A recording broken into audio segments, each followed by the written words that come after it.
Should I buy a big, beautiful treehouse? Or am I actually smarter to just rent a branch? You've heard this a million times, right? It's this idea that renting is just wasteful, that every single banana you hand over to your landlord might as well be tossed straight into the river. But, is that the whole story? Is it really that simple? Of course. This is what you hear from every monkey grandparent, isn't it? And look, they absolutely mean well. They want you to be a successful monkey, and for generations, owning your own treehouse was seen as the only way to do it. So there's all this pressure to just buy, buy, buy. So to really get to the bottom of this, we're going to follow the story of two young monkeys. Over here, we've got Coco. Her plan is pretty simple. Rent a branch and plant her extra bananas. And then there's Grabby. He's going to listen to his grandparents and go all in on buying the biggest treehouse he can find.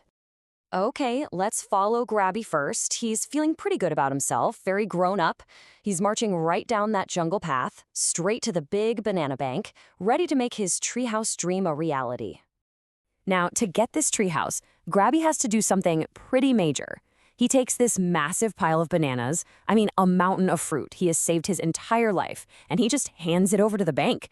That's his down payment.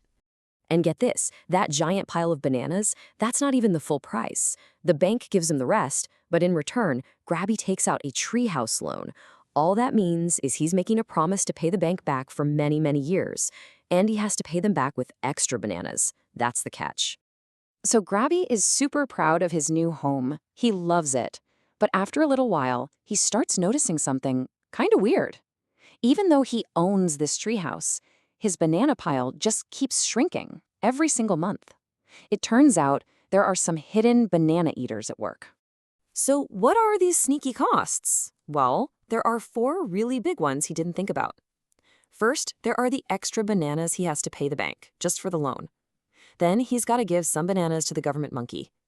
And of course, branches start leaking, vines break, he has to pay to fix that. And finally, he needs a storm shield, just in case. All those bananas, they're just gone. Now this part is wild. When you look at Grabby's monthly payment, where do the bananas actually go? You'd think it all goes to owning his treehouse, right? Nope. For every 4 bananas he pays, 3 of them, a whopping 75%, go straight to the bank. That's just a fee for borrowing. Only 1 single banana actually goes toward owning his house. And this right here is the big aha moment. All those bananas Grabby pays for the loan fee, to the government, for all the repairs, he never sees them again. They're gone forever. They're what we call unrecoverable costs, which is, you guessed it, the exact same thing as rent. Okay, enough about Grabby's shrinking banana pile. Let's hit rewind and check back in with Coco. She had a big pile of bananas too. So what was she doing this whole time? Remember that huge pile of 1,000 bananas that Grabby gave to the bank? Well, Coco has that exact same amount. But instead of turning it into a down payment, she decided to do something completely different. Think about it. Grabby's 1,000 bananas are now completely locked up inside his treehouse. He can't use them to buy other things. He can't use them if there's an emergency. They're basically stuck. They're illiquid. But Coco does something amazing. She takes her 1,000 bananas to what the monkeys call the magic banana grove. It's kind of like their stock market. She plants her bananas there, and through the magic of compounding, her pile of bananas starts to grow all by itself.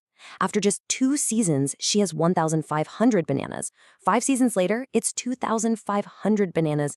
She more than doubled her money without lifting a finger. Okay, so let's fast forward. 5 whole seasons have gone by. Grabby's been paying for his big treehouse, and Coco's been renting her little branch and letting her bananas grow. So let's check in. Who do you think is the richer monkey now? And then, suddenly, bam, an incredible opportunity comes up. A brand new job in the sunny grove all the way on the other side of the jungle. We're talking twice the fruit, tons more sunshine. It's a life-changing chance for any monkey. So what happens next? Well, for Coco, it's easy. She's renting. She can pack her little bag, say goodbye to her landlord, and she's gone. She can start that amazing new job tomorrow. But Grabby, poor Grabby, is totally trapped.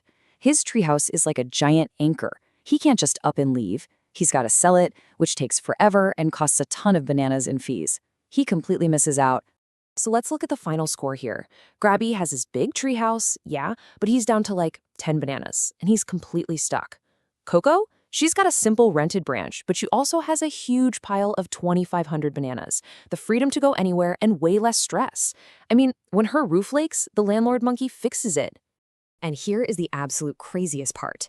If you add up all the bananas that Grabby threw away on those hidden costs, interest, government fees, repairs, it is actually more than what Coco spent on rent in that same time. The whole myth is completely busted. So the real lesson here is this. The path to becoming a wealthy monkey isn't about owning things that you have to constantly feed bananas to. It's about owning things that put more bananas into your pile, like Coco's investment in the Magic Grove. Now, you might be thinking, okay, so buying a treehouse is always a terrible idea, right? Well, not exactly. It's not quite that black and white. The real answer is, it depends. See, buying can actually be a really smart decision if a few things are true. Like if you are absolutely sure you're going to stay in one place for a very, very long time. We're talking 10 or more rainy seasons. Or maybe if renting in your part of the jungle is just crazy expensive. And finally, maybe the joy of painting your own branches is just more important to you than having financial freedom. That's a valid choice too. But here's the most important thing to remember from all of this. A treehouse is first and foremost a place to live. It's a home. It's a consumption choice.